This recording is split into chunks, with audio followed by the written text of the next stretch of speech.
Welcome to blessing today morning glory. എല്ലാവരും ഇന്നത്തെ എപ്പിസോഡിലേക്ക് സ്വാഗതം ചെയ്യുന്നു. ആഴ്ചയിലെ അവസാനത്തെ എപ്പിസോഡിലേക്കാണ് നമ്മൾ വന്നിരിക്കുന്നത്. ആഴ്ചയിലെ അവസാനത്തെ എപ്പിസോഡ് ചില ആൾക്കാർ പറയുന്നത് last but not the least, ഏറ്റവും അവസാനത്തെ എപ്പിസോഡായിരിക്കാം. ബട്ട് ഇന്നത്തെ എപ്പിസോഡ് ഏറ്റവും പവർ പാക്ഡ് ആയിരിക്കുമെന്ന് ഞാൻ വിശ്വസിക്കുന്നു. കർത്താവ് ചില ആൾക്കാരെ ലൈഫ് മാറ്റുന്ന ചില വെളിപ്പാടുകൾ ഇന്നത്തെ വചന സന്ദേശത്തിലൂടെ നമ്മൾ സ്വീകരിക്കാൻ പോവുകയാണ്, നമ്മൾ കേൾക്കാൻ പോവുകയാണ്. അതിനുവേണ്ടി തയ്യാറെടുക്കുക, ബൈബിളുകൾ തുറക്കുക, നോട്ട്ബുക്ക് റെഡിയാക്കുക. കർത്താവ് ചില കാര്യങ്ങൾ നമ്മുടെ മധ്യയിൽ നിന്ന് ചെയ്യാൻ പോവുകയാണ്. ചിലവർക്ക് ഈ ലിങ്ക് അയച്ചു കൊടുക്കുക. നമുക്ക് അത് മറന്നു പോകരുത്. മറ്റുള്ളവരെ നമുക്ക് ഏറ്റവും എളുപ്പത്തിൽ റീച്ച് ചെയ്യാൻ പറ്റുന്ന ഒരു മെത്തേഡാണ് ഈ ലിങ്ക് കോപ്പി ചെയ്ത് നിങ്ങളുടെ വാട്സാപ്പ് സ്റ്റേറ്റസിൽ പേസ്റ്റ് ചെയ്യുന്നത്, അല്ലെങ്കിൽ നിങ്ങൾ പലർക്കും അയച്ചു കൊടുക്കുന്നത്. So make use of that opportunity. കർത്താവ് വലിയ കാര്യങ്ങൾ ഇന്നത്തെ എപ്പിസോഡിലൂടെ ചെയ്യാൻ പോവുകയാണ്. നമുക്കിന്നൊരു ഇലൈറ്റ് സ്പോൺസറാണുള്ളത്, brother Joe Joseph from Kuttikkal. Thank you brother for sponsoring. ഇന്ന് ഭാര്യ സംഗീതയുടെ ജന്മദിനമാണ്. Many happy returns of the day Sangeetha aunty. God bless you. നമുക്ക് ഒരുമിച്ച് ആൻറ്റിക്കും ഈ കുടുംബത്തിനും വേണ്ടി പ്രാർത്ഥിക്കും. കർത്താവ് ഞങ്ങൾ ഒരുമിച്ച് സംഗീത ആൻറ്റിയെ ബ്ലെസ് ചെയ്യുന്നു. കർത്താവിൻ്റെ അനുഗ്രഹങ്ങൾ we release upon her Father. Let her be blessed, let her prayers be answered Father. അപ്പോൾ തന്നെ ദൈവികാരോഗ്യം സംരക്ഷണവും ഉണ്ടാകാൻ വേണ്ടി പ്രാർത്ഥിക്കുന്നു. ഈ കുടുംബത്തിൻ്റെ മേൽ കർത്താവിന് അനുഗ്രഹം വന്നു ചേരട്ടെ. We bless all the 3 children and the entire family. We bless them യേശുവിൻ്റെ നാമത്തിൽ തന്നെ. ആമേൻ ആമേൻ. Thank you for sponsoring. കർത്താവ് അനുഗ്രഹിക്കട്ടെ. ഇതുപോലെ എപ്പിസോഡ് സ്പോൺസർ ചെയ്യാൻ ആഗ്രഹമുണ്ടെങ്കിൽ സ്ക്രീനിൽ ഡീറ്റെയിൽസ് ഉണ്ട്. Please do contact us. നമുക്ക് May 21 ടീൻസ് മീറ്റിംഗ് ആരും മറക്കരുത്. 8ാം ക്ലാസ് മുതൽ 12ാം ക്ലാസ് വരെയുള്ള എല്ലാ കുട്ടികൾക്കും വേണ്ടിയുള്ള സ്പെഷ്യൽ മീറ്റിംഗ് നമ്മൾ May 21 നടക്കുന്നു. 1 day ഇവൻ്റാണ്. അതിലേക്ക് നിങ്ങളുടെ മക്കളെ അയക്കുക. രാവിലെ 10 മണി മുതൽ വൈകുന്നേരം 4 മണി വരെയാണ് നമ്മുടെ മീറ്റിംഗ്. അത് കഴിഞ്ഞ് നിങ്ങൾക്ക് തിരിച്ച് മടങ്ങാം. But it's going be A blessed time. അടിപൊളി വേർഷിപ്പ് ഉണ്ടായിരിക്കും. ടീനേജേഴ്സിനും യൂത്ത്സിനും ഏറ്റവും ഇഷ്ടപ്പെടുന്ന രീതിയിലുള്ള വേർഷിപ്പും അവരുടെ രീതിയിലുള്ള വചന സന്ദേശങ്ങളും സെഷൻസും ആക്ടിവിറ്റീസും ഗെയിംസൊക്കെയുള്ള അടിപൊളി ടൈം ആയിരിക്കും. So we welcome everybody. ഏമാൻ. നമുക്ക് ഒരുമിച്ച് ഇന്നത്തെ വചന സന്ദേശത്തിലേക്ക് കടക്കാം. അടുത്ത ആഴ്ച നമുക്ക് അതിനുശേഷം വീണ്ടും കാണാം. Blessing festival and student blessing prayer Thiruvananthapuram. May 10 ശനിയാഴ്ച രാവിലെ 10 മണി മുതൽ ബ്രദർ ഡാമിയൻ ആന്റണിയും സിസ്റ്റർ ക്ഷമ ഡാമിയനും കുടുംബമായി ശുശ്രൂഷിക്കുന്നു. സ്ഥലം രാജധാനി ഓഡിറ്റോറിയം, കോട്ടയ്ക്കകം, കിഴക്കേക്കോട്ട, തിരുവനന്തപുരം. ഈ അനുഗ്രഹിക്കപ്പെട്ട ആരാധനയിലേക്ക് നിങ്ങളെ ഏവരെയും സ്വാഗതം ചെയ്യുന്നു.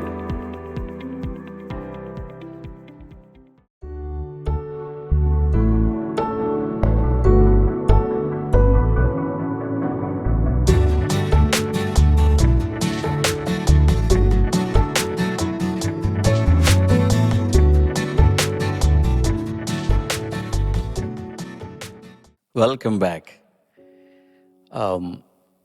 എത്ര പേർക്ക് ഈ കഴിഞ്ഞ ദിവസങ്ങളിലൊക്കെ ഞാൻ സംസാരിച്ചത് പ്രയോജനകരമായെന്നറിയാൻ എനിക്ക് ആഗ്രഹമുണ്ട്. അതായത് ഒഫൻസ് ആൻഡ് ഇറ്റ്സ് റെമഡി.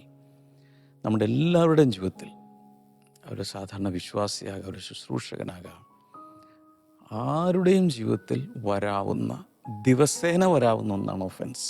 പലരും നമ്മളെ ദ്രോഹിക്കും, പലരും നമ്മളെ ഹേർട്ട് ചെയ്യും, പലരും നമ്മളെ മുറിപ്പെടുത്തും, ചിലർ നമ്മളെ നിന്ദിക്കും, പേര് കളങ്കപ്പെടുത്തും, നമുക്കെതിരെ വിമർശനങ്ങൾ അഴിച്ചുവിടും. മനസ വാച കർമ്മണ അറിയാത്ത കാര്യങ്ങൾ നമുക്കെതിരെ സംസാരിക്കും. ഇതൊക്കെ ഈ ഭൂമിയിൽ സംഭവിക്കാം. എന്നാൽ ഇതിനെ ഓവർകം ചെയ്ത് എങ്ങനെ നമുക്ക് ജീവിതത്തിൽ മുന്നിലേക്ക് പോകാൻ കഴിയും, ഇതൊക്കെയാണ് നമ്മൾ ചെയ്തുകൊണ്ടിരുന്നത്. ഈ ഒഫൻസ് എന്ന വാക്ക് ഉരുത്തിരിഞ്ഞു വന്നിരിക്കുന്നത് ഗ്രീക്ക് ഭാഷയിൽ സ്കാൻഡലൈസോ എന്നൊരു വേർഡിൽ നിന്നാണെന്ന് ഞാൻ ആദ്യം തന്നെ പറഞ്ഞു. അതിൻ്റെ അർത്ഥം ട്രാപ്പ് എന്നാണ്. ഒഫൻസിനകത്ത് ഒരു കെണിയിരിപ്പുണ്ട്. ആ കെണിയിൽ വീണുപോയാൽ തീർന്നു. ഇപ്പോൾ ഒരാൾ കർത്താവിലേക്ക് വന്നു. ഞാനൊരു ദിവസം പറഞ്ഞു, കർത്താവിലേക്ക് വന്ന ഒരാൾ ചിലപ്പോൾ ശുശ്രൂഷയിലൊക്കെ ഇങ്ങനെ വളർന്നു വരുന്ന ഒരാൾ, അയാൾ ഈ സാധാരണ പറയപ്പെടുന്ന വലിയ കുറ്റങ്ങൾ എന്ന് വെച്ചാൽ മദ്യപിക്കുന്നില്ല, അതെല്ലാം വിട്ടു. പുക വലിക്കുന്നില്ല, അതെല്ലാം വിട്ടു. സ്ത്രീകളുടെ പുറകെ പോകുന്നില്ല, അത് വിട്ടു.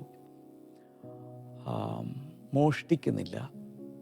ഇങ്ങനെയുള്ള പാപങ്ങളൊന്നും ചെയ്യാതെ അതിനെല്ലാം ഓവർകം ചെയ്ത്, ഈവൻ കാശിനു വേണ്ടിയും ജീവിക്കുന്നില്ല, പണത്തിൻ്റെ പുറകെ പോകുന്നില്ല, ദൈവത്തെ സേവിക്കുന്നു. ഇങ്ങനെ എല്ലാം ക്ലിയറായി പോയിക്കൊണ്ടിരിക്കുമ്പോഴായിരിക്കും ഈ മേഖലകളിലെല്ലാം ജയിച്ചു. അപ്പോഴായിരിക്കും സാത്താൻ ഈ ഒരു ട്രാപ്പ് കൊണ്ടുവരുന്നത്. ഏത് ട്രാപ്പാണ്? ഒഫൻസ് എന്ന ട്രാപ്പ് കൊണ്ടുവരുന്നു. അതിലൊത്തിരി ശുശ്രൂഷകർ വീണു പോകുന്നു, വിശ്വാസികൾ വീണു പോകുന്നു, പ്രാർത്ഥനക്കാർ വീണു പോകുന്നു, ചർച്ചിൽ വോളണ്ടിയേഴ്സായിട്ട് നിൽക്കുന്നവർ വീണു പോകുന്നു, കഞ്ഞി വിളമ്പാൻ നിൽക്കുന്നവർ വീണു പോകുന്നു. പലരും വീണു പോകാം. അവർ വളരെ ആത്മാർത്ഥമായ ദൈവത്തിന് വേണ്ടി ഇറങ്ങിയവരാണ്.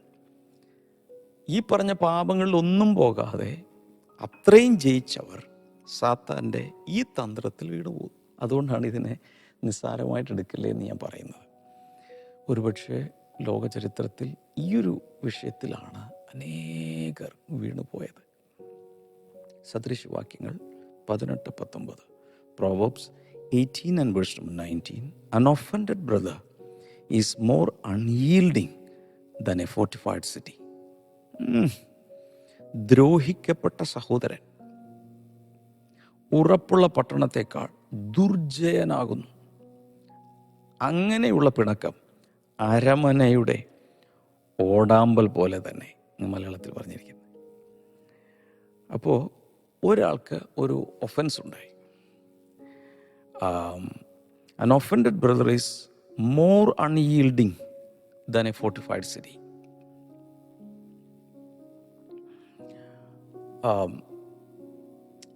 അകത്ത് ഇടർച്ച വന്ന ദ്രോഹിക്കപ്പെട്ട ഒരു സഹോദരൻ കോട്ടകൾ കെട്ടി ഒരു പട്ടണം, ഒരു നഗരം ഇങ്ങനെ നിൽക്കുക. അതിനേക്കാൾ കീഴ്പ്പെടാത്ത ദുർജയനായിട്ട് നിൽക്കും എന്നാണ് പറഞ്ഞിരിക്കുന്നത്. ഉദാഹരണത്തിന്, ഒരു കൂട്ടായ്മയിൽ ഒരാൾക്കൊരു ഹേർട്ട് കിട്ടി, ഭയങ്കരമായ അകത്ത് ദ്രോഹിക്കപ്പെട്ടതായി, ചതിക്കപ്പെട്ടതായി തോന്നി, കയ്പ് നിറഞ്ഞ് വീട്ടിൽ കയറിയിരിക്കുകയാണ്.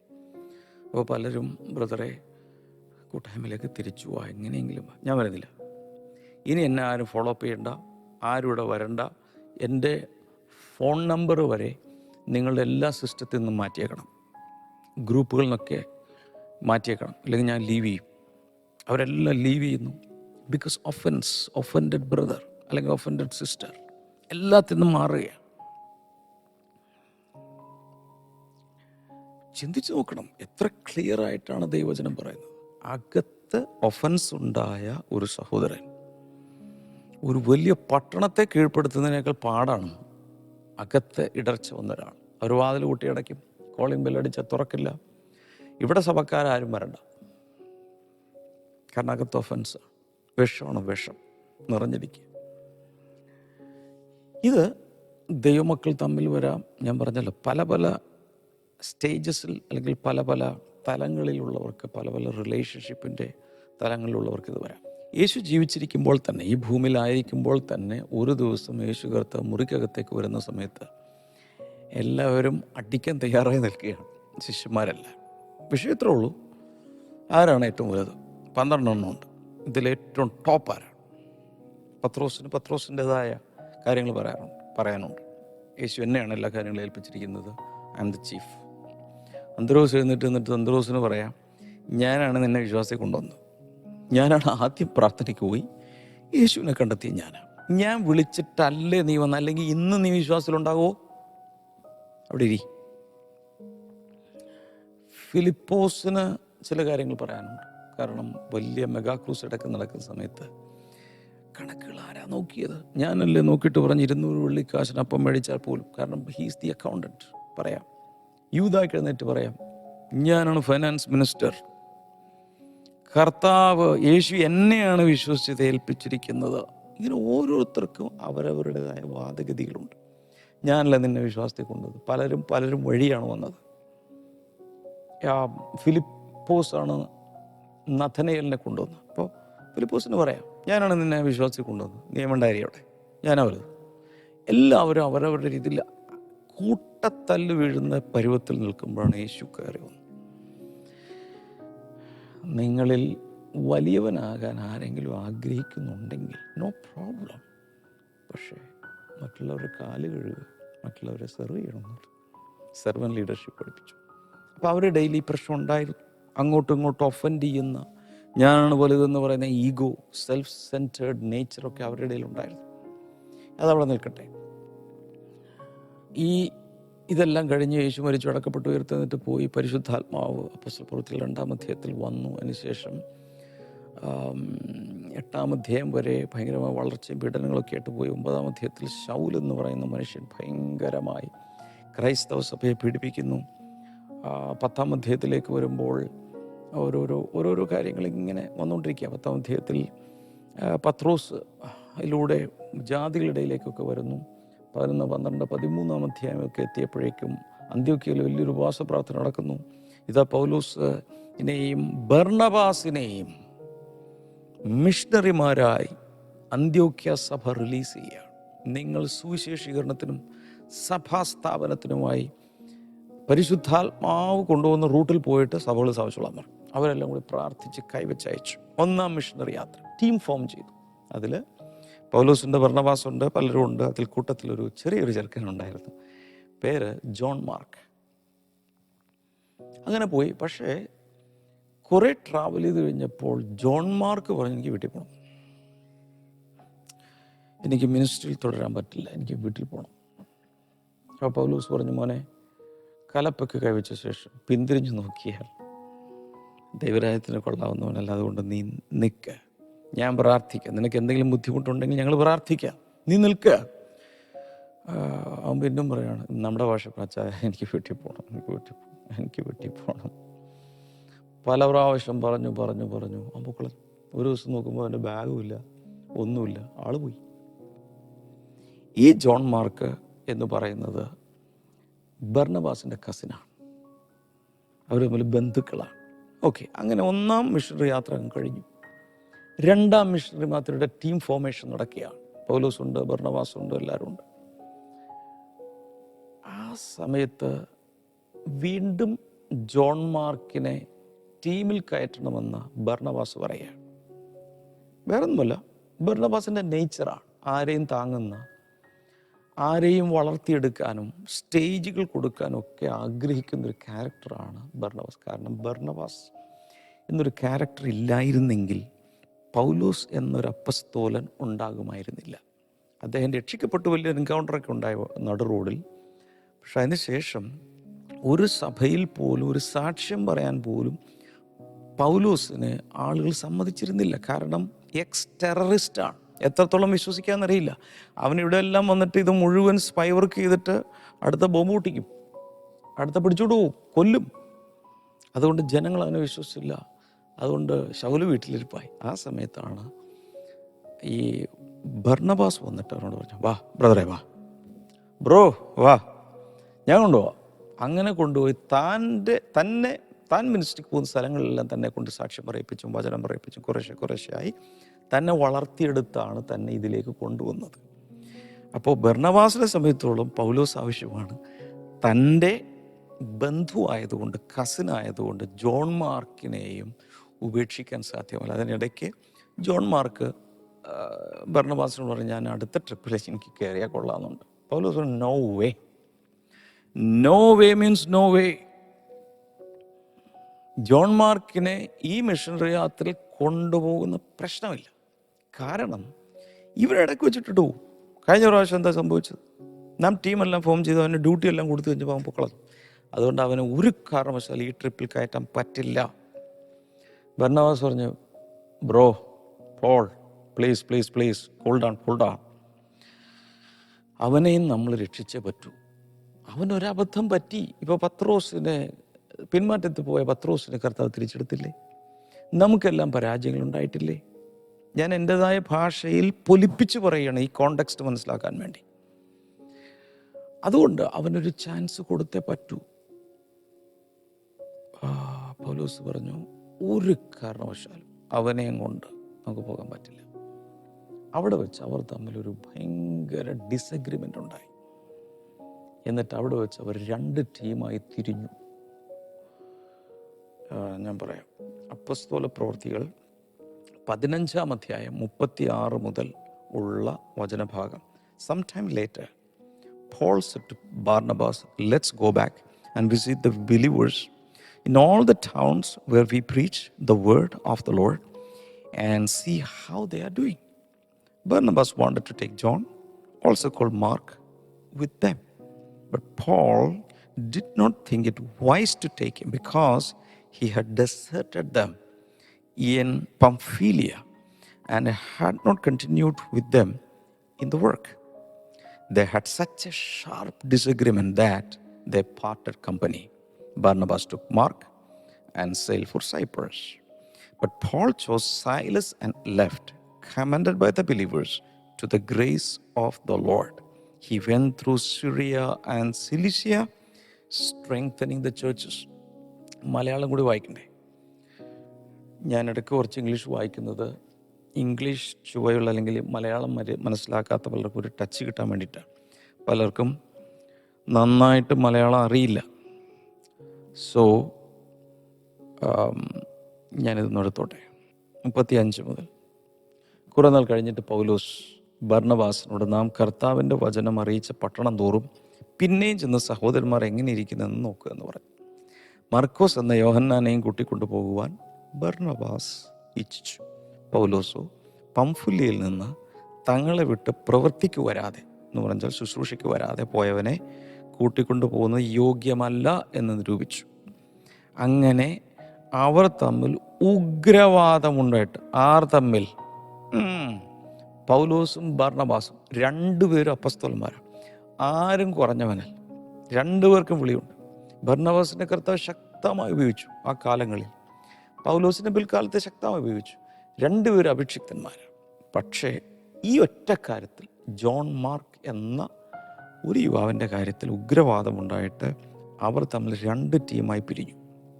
ബർന്നബാസ് മർക്കോസിനെ കൂട്ടി കപ്പൽ കയറി കുപ്രോസ് ദ്വീപിലേക്ക് പോയി. പൗലോസോ ശീലാസിനെ തിരഞ്ഞെടുത്ത് സഹോദരന്മാരെ കർത്താവിൻ്റെ കൃപയിൽ ഫലമേൽപ്പിക്കപ്പെട്ട് യാത്ര പുറപ്പെട്ട് സുറിയ, കിലിക്യ ദേശങ്ങൾ കൂടി സഞ്ചരിച്ച് സഭകൾ ഉറപ്പിച്ചു. രണ്ടുപേരും 2 ടീമായി പിരിഞ്ഞു. ഇവിടെ അതിഭയങ്കരമായ ഒരു ഒഫൻസ് വരാനുള്ള സകല സാധ്യതകളുണ്ട്. ഒരു പരിധിവരെ വന്നു കാണും. പക്ഷെ ഞാൻ മനസ്സിലാക്കുന്നത് ഇവർ ആ പ്രശ്നം 2 ടീമായിട്ടാണെങ്കിലും അങ്ങ് സെറ്റിൽ ചെയ്തു. അഭിപ്രായ വ്യത്യാസങ്ങൾ പറഞ്ഞു തീർത്ത് ഒരു സെറ്റിൽമെൻറ്റിലെത്തി. 2 ടീമായി തിരിഞ്ഞ് അവർ ശുശ്രൂഷിക്കാൻ തുടങ്ങി. ഒരു പക്ഷേ അങ്ങനെ ഒരു സെറ്റിൽമെൻറ്റ് വന്നതുകൊണ്ട് ഡബിൾ ഇഫക്റ്റ് ഉണ്ടായും കാണും. 2 ടീം ഒരേ സമയം 2 സ്ഥലത്ത്. ഇത്രയും വലിയ 2 അഭിഷിക്തന്മാർ ഒരു ടീമായി സഞ്ചരിക്കുന്നതിനേക്കാൾ കുറച്ചുകൂടി ഡിസ്ട്രിബ്യൂഷൻ, മിനിസ്ട്രിയിൽ എക്സ്പാൻഷൻ ഒരു വിഷയത്ത് മുഖാന്തരം ഉണ്ടായിക്കാണും. പക്ഷേ അതിൻ്റെ കോസ് എന്തായിരുന്നു? അഭിപ്രായ വ്യത്യാസം. ഒരു മനുഷ്യൻ, ഒരു യുവാവിനാൽ ഉണ്ടായ പ്രശ്നമാണ്. എന്നാൽ കുറെ കഴിഞ്ഞപ്പോൾ ഈ അപ്പോസ്തലപ്രവൃത്തി 13:13 ജോൺ മാർക്ക് ഇവരെ ഇട്ടിട്ട് പോകുന്നത് 1-ാം മിഷണറി യാത്രയിൽ. എന്നാൽ പിൽക്കാലത്ത് പൗലോസ് ഈ മർക്കോസിനെ ഉൾക്കൊണ്ടു. വളരെ വർഷങ്ങൾക്ക് ശേഷം ഇപ്പോൾ 2 തിമോത്തിയോസ് 4:11 അദ്ദേഹം എഴുതുന്നത്, ഈ മർക്കോസ് തനിക്ക് പ്രയോജനമുള്ളവനായതുകൊണ്ട് തിരിച്ചു കൊണ്ടുവരാൻ പറയുന്നുണ്ട്. ഓക്കെ, അതിൻ്റെ അർത്ഥം ഇതിനിടയിൽ ജോൺ മാർക്കും ഒരു ആത്മീയ പക്വതയിലും കൺസിസ്റ്റൻസിയിലും വളർന്നു. അവനൊരു സ്ഥിരതയില്ലായിരുന്നു. വിളിയൊക്കെ ഉണ്ട്, പക്ഷേ ഒരു കമ്മിറ്റ്മെൻറ്റിൻ്റെ കാര്യത്തിൽ അവന് ചിലപ്പോൾ വയ്യാതായതാകാം, അപ്പനമ്മനെയും കാണണമെന്ന് തോന്നിയതാകാം, എന്താണെന്ന് നമുക്ക് അറിഞ്ഞുകൂടാ. അവനേതായാലും ഇട്ടിട്ട് പോയതാണ്. പക്ഷെ അവന് തിരിച്ചു കൊണ്ടു. ഞാൻ ഇത് പഠിപ്പിച്ചിരുന്ന ഒരു വർഷങ്ങൾക്ക് മുമ്പാണ്. God is A God of second chances എന്ന് പറഞ്ഞുകൊണ്ട് ഒരു മെസ്സേജ് ഞാൻ പറഞ്ഞിട്ടുണ്ട്. ദൈവം രണ്ടാമതും അവസരങ്ങൾ നൽകുന്നവനാണ്. അപ്പോൾ ഒരു ഒഫൻസ് ഉണ്ടായാൽ, ഡിസഗ്രിമെൻ്റ് ഉണ്ടായാൽ, ഒരു പ്രശ്നമുണ്ടായാൽ, സഹോദരങ്ങൾ തമ്മിൽ എന്തെങ്കിലും ഉണ്ടായാൽ അതൊന്ന് പറഞ്ഞു തീർത്ത് ഒരു സെറ്റിൽമെൻറ്റിൽ വരിക ഒരുമിച്ച്. എന്നിട്ട് സന്തോഷത്തോടുകൂടെ ശുശ്രൂഷയിൽ പിന്തുടരുക. സഭകളിലൊക്കെ ഒത്തിരി ഇങ്ങനെ ഉണ്ടാകുന്നില്ലേ, കൂട്ടു സഹോദരങ്ങൾ തമ്മിലൊക്കെ. പക്ഷേ എത്ര വർഷങ്ങൾ കഴിഞ്ഞാലും അങ്ങോട്ടും ഇങ്ങോട്ടുള്ള പക വെച്ചുകൊണ്ട് ശുശ്രൂഷിക്കുന്ന ഒത്തിരി പേരുണ്ട്. അതിലൊരു മാനസാന്തരമില്ലെങ്കിൽ ആ ലെവലിൻ്റെ അപ്പുറത്തേക്ക് വളരില്ല. അവിടെ ട്രാപ്ഡായി, സ്കാൻഡലൈസോ, ട്രാപ്പിനകത്ത് വീണു. ഒരു പ്രാവശ്യം വായിച്ചതാണെങ്കിലും ഒരു വചനഭാഗം ഒന്നുകൂടി വായിക്കണം. മത്തായി സുവിശേഷം 24:10 ഏതൊരു ദിവസം ഞാൻ വായിച്ചായിരുന്നു. ഈ ഒഫൻസ് വരുമ്പോൾ നമ്മൾ മനസ്സിലാക്കേണ്ട, offence leads to betrayal and betrayal leads to hatred. 10 മുതൽ 13 വരെ ഒന്ന് വായിച്ച് നോക്കാം. And then many will be offended. ഇത് അന്ത്യകാലത്തിൻ്റെ സൈനാണെന്ന് പറഞ്ഞു. അക്കാലത്ത് ഒത്തിരി പേർക്ക് ഇടർച്ചയുണ്ടാകും. And will betray one another and will hate one another. Then many false prophets will rise up and deceive many. And because lawlessness will abound, the love of many will grow cold. But he who endures to the end will be saved. അതിൻ്റെ മലയാളം എങ്ങനെയാണ്? പലരും ഇടറി അന്യോന്യം ഏൽപ്പിച്ചു കൊടുക്കുകയും അന്യോന്യം പകയ്ക്കുകയും ചെയ്യും. കള്ളപ്രവാചകന്മാർ പലരും വന്ന് അനേകരെ തെറ്റിക്കും. അധർമ്മം പെരുകുന്നതുകൊണ്ട് അനേകരുടെ സ്നേഹം തണുത്തു പോകും. എന്നാൽ അവസാനത്തോളം സഹിച്ചു നിൽക്കുന്നവൻ രക്ഷിക്കപ്പെടും. വാവ്, അണ്ടർലൈൻ ചെയ്യണം. അവസാനത്തോളം സഹിച്ചു നിൽക്കുന്നവൻ രക്ഷിക്കപ്പെടും. എല്ലാവരും ഒന്ന് ലൈവ് ചാറ്റിൽ ടൈപ്പ് ചെയ്തിടാമോ? അവസാനത്തോളം സഹിച്ചു നിൽക്കുന്നവൻ രക്ഷിക്കപ്പെടും എന്ന് വെച്ചാൽ ചുമ്മാ രക്ഷിക്കപ്പെട്ടു എന്ന് പറഞ്ഞുകൊണ്ട് നടക്കാതെ, വൺ സേവ്ഡ് ഫോർ എവർ എന്ന് പറഞ്ഞുകൊണ്ട് ചുമ്മാ കണ്ണടച്ച് നടക്കാതെ, ആ രക്ഷയിൽ തന്നെയാണോ നിൽക്കുന്നത് എന്ന് നമ്മളെ തന്നെ ഒന്ന് പരിശോധിക്കേണ്ടത് ആവശ്യമല്ലേ? ഓക്കെ, ഇവിടെ പറയുന്നതനുസരിച്ച് ഒന്ന്, മെനി വിൽ ബി ഒഫൻഡഡ്. അന്ത്യകാലത്തേക്ക് എത്തുമ്പോൾ ഒത്തിരി പേർക്ക് ഇടർച്ച ഉണ്ടാകും. വിൽ ബിട്രേ വൺ അനദർ, പരസ്പരം വഞ്ചിക്കും. വിൽ ഹെയ്റ്റ് വൺ അനദർ, പരസ്പരം വെറുക്കും. വിൽ ഡിസീവ് മെനി, പലരെയും വഞ്ചിക്കും. The love of many will grow cold, സ്നേഹം തണുത്തു പോകും. He who enjoys to the end will be saved. എന്നിട്ടാണ് പറയുന്നത് അവസാനത്തോളം സഹിച്ചു നിൽക്കുന്നവൻ രക്ഷിക്കപ്പെടും. വാവ്, എത്ര ക്ലിയറാണ് വചനം! പകൽ പോലെ വ്യക്തമല്ലേ? അപ്പോൾ ഈ വചനം മനസ്സിലാക്കുന്ന നമ്മളെല്ലാവരും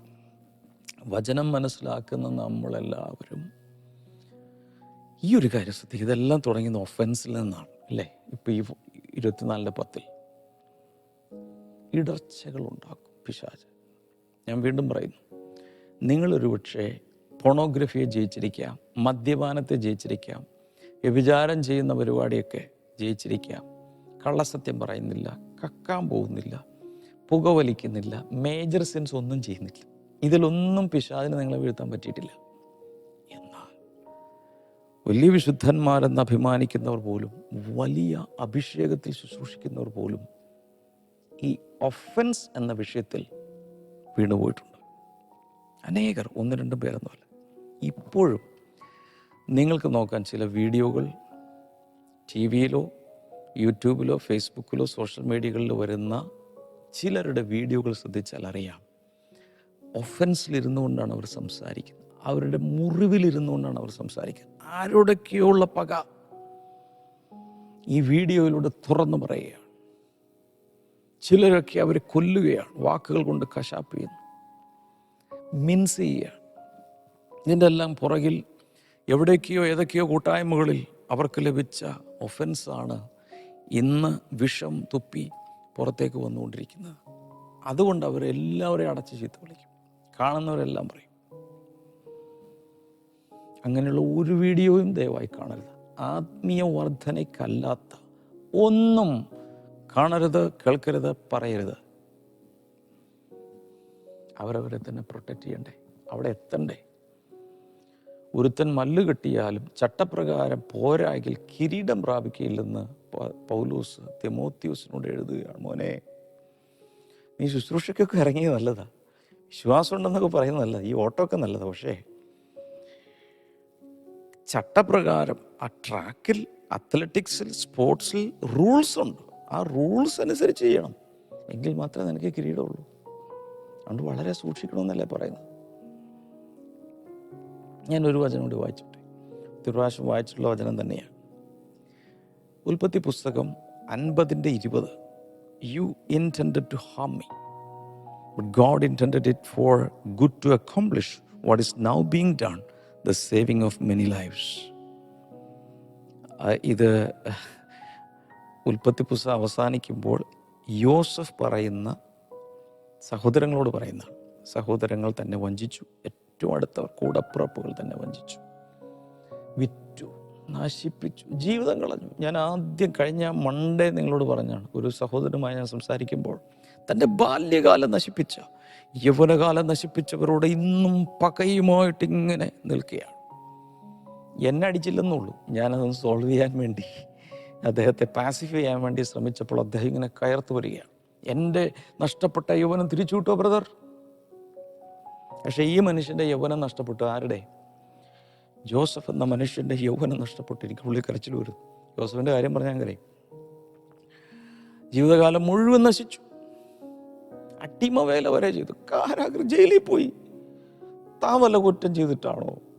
സഹോദരങ്ങൾ തന്നെ വഞ്ചിച്ചതാണ്. ഇളയ സഹോദരനെ മൂത്ത സഹോദരങ്ങൾ നശിപ്പിച്ചു, കൊന്നു, വിറ്റു, അപ്പനിൽ നിന്ന് അകറ്റി. അവൻ ചത്തുപോയി എന്ന് പറഞ്ഞു. തൻ്റെ അകത്ത് ഉണ്ടാകുന്ന വിഷം എത്ര, ഒഫൻസ് എത്ര ഭയങ്കര വലുതായിരിക്കണം.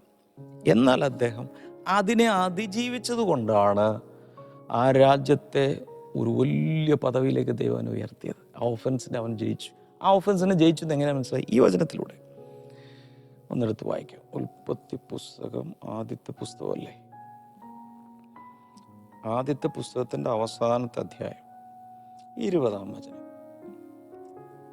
നിങ്ങൾ എന്നെ എൻ്റെ നേരെ ദോഷം വിചാരിച്ചു. ദൈവമോ ഇന്നുള്ളതുപോലെ ബഹുജനത്തിന് ജീവരക്ഷ വരുത്തേണ്ടതിന് അതിനെ ഗുണമാക്കി തീർത്തു. What others intend to harm us, God turns around for our good. ഇത് മനസ്സിലാക്കണം. മറ്റുള്ളവർ എന്ത് ദോഷം നിരൂപിച്ചാലും അതിനെ ദൈവം അട്ടിമറിച്ച് നന്മയ്ക്കാക്കി മാറ്റുമെന്ന് വിശ്വസിക്കാൻ പറ്റും. ഇതറിയാമെങ്കിൽ ഒഫൻസിനെ ജയിക്കാൻ പറ്റും. ഒന്നുകൂടി പറയാം. നിങ്ങൾക്കെതിരെ കൂടപ്പിറപ്പുകളോ, സ്വന്തം അപ്പനോ അമ്മയോ, നിങ്ങളുടെ ഭർത്താവോ ഭാര്യയോ മക്കളോ സഭാപാസ്റ്ററോ കൂട്ടു ശുശ്രൂഷകനോ ഒരുമിച്ച് ശുശ്രൂഷ ചെയ്തു വന്നവരൊക്കെ പാരവെച്ചു, നമ്മുടെ നാട്ടിലെ ഭാഷയാണ്. അല്ലെങ്കിൽ നിങ്ങൾക്ക് ദോഷം ചെയ്തു, നിങ്ങളെ നശിപ്പിക്കാൻ ശ്രമിച്ചു, നിങ്ങളെ പേര് ചീത്തയാക്കി, നിങ്ങൾക്കെതിരെ വീഡിയോ ഇറക്കി, വാട്സപ്പിലൊക്കെ പ്രചരിപ്പിച്ചു ഒക്കെ ചെയ്തു. പക്ഷെ ദൈവം അതിനെ അട്ടിമറിക്കും. എങ്ങനെയാണെങ്കിൽ അകത്ത് നിന്ന് അവരോടുള്ള കയ്പും വിദ്വേഷം നമ്മളങ്ങ് എടുത്ത് കളയുക. അവരോട് നമ്മൾ ക്ഷമിക്കുക. കർത്താവ് ഇതാ പിടിച്ചു, അങ്ങെന്താന്ന് വെച്ച് ചെയ്തു എന്ന രീതിയിലേക്ക് മാറാമെങ്കിൽ ദൈവം അതിനെ അട്ടിമറിച്ച് നന്മയ്ക്കാക്കി തീർക്കും. ഈ ജോസഫ് ഹീൽഡ് ആയിരുന്നു എന്നതിൻ്റെ ലക്ഷണമാണ് ഈ കാണുന്നത്. ഞാൻ നിങ്ങൾക്ക് വേണ്ടി പ്രാർത്ഥിക്കാൻ പോവാം. നിങ്ങളിൽ ആരെങ്കിലുമൊക്കെ ഇപ്പോഴും അതിലാണ് ഇരിക്കുന്നതെങ്കിൽ ഞാൻ ഇന്ന് പ്രാർത്ഥിക്കും. നിങ്ങൾ തീരുമാനിച്ചതിൽ നിന്ന് പുറത്തു വരണം യേശുവിൻ്റെ നാമത്തിൽ. എല്ലാവരും, ഇത് കേൾക്കുന്ന എല്ലാവരും, ഇതിൻ്റെ ലൈവായോ അതിനുശേഷമുള്ള റീപ്ലേ ആയോ ആരെങ്കിലുമൊക്കെ ഫോർവേഡ് ചെയ്തു, എങ്ങനെയെങ്കിലും യൂട്യൂബിലൂടെ പോകുമ്പോൾ തംബ്നെയിൽ കണ്ട് ഇത് തുറന്നവരോ, യേശുവിൻ്റെ നാമത്തിൽ നിന്ന് സൗഖ്യമാകട്ടെ. അതിൽ നിന്ന് പുറത്തു വരട്ടെ. ഒഫൻസിൽ നിന്ന് പുറത്തു വരട്ടെ. രോഗികൾ യേശുവിൻ്റെ നാമത്തിൽ സൗഖ്യമാകട്ടെ. ഇത് മുഖാന്തരമൊക്കെ ഡെവലപ്പായ രോഗങ്ങൾ വരെ ഇപ്പോൾ വിട്ടുമാറുക. ഉദാഹരണത്തിന് ആസ്മ രോഗം, ഇങ്ങനെയുള്ള പ്രശ്നങ്ങളിൽ നിന്ന് വന്ന ശ്വാസതടസ്സവും വീസിങ്, ആസ്മ യേശുവിൻ്റെ നാമത്തിൽ സൗഖ്യമാകട്ടെ. ഇതിൽ നിന്ന് വന്ന ഹൈ BP സൗഖ്യമാകട്ടെ. അതിൽ നിന്ന് ഡെവലപ്പ് ചെയ്ത് വന്ന ഹാർട്ട് പ്രോബ്ലം സൗഖ്യമാകട്ടെ.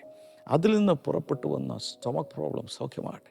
മറ്റുള്ള രോഗങ്ങൾ യേശുവിൻ്റെ നാമത്തിൽ സൗഖ്യമാകട്ടെ. 2 കൈകൾ നീട്ടിപ്പിടിക്കാം. യേശുവിൻ്റെ നാമത്തിൽ എല്ലാറ്റിലും ഒരു വലിയ വിടുതൽ കർത്താവ് നീ കൽപ്പിക്കുന്നതിനായി നന്ദി. യേശുവിൻ്റെ നാമത്തിൽ ആമേൻ. അടുത്ത ആഴ്ചയിൽ നമ്മൾ വീണ്ടും വളരെ പവർഫുള്ളായിട്ടുള്ള ചില സന്ദേശങ്ങളിലേക്ക് നമ്മൾ കിടക്കാൻ പോവുകയാണ്. ഒരു ദിവസം മിസ്സാകരുത്. God bless you all. See you again. Bye. Blessing festival and student blessing prayer Thiruvananthapuram. May 10 ശനിയാഴ്ച രാവിലെ 10 മണി മുതൽ ബ്രദർ ഡാമിയൻ ആന്റണിയും സിസ്റ്റർ ക്ഷമ ഡാമിയനും കുടുംബമായി ശുശ്രൂഷിക്കുന്നു. സ്ഥലം രാജധാനി ഓഡിറ്റോറിയം, കോട്ടയ്ക്കകം, കിഴക്കേക്കോട്ട, തിരുവനന്തപുരം. ഈ അനുഗ്രഹിക്കപ്പെട്ട ആരാധനയിലേക്ക് നിങ്ങളെ ഏവരെയും സ്വാഗതം ചെയ്യുന്നു.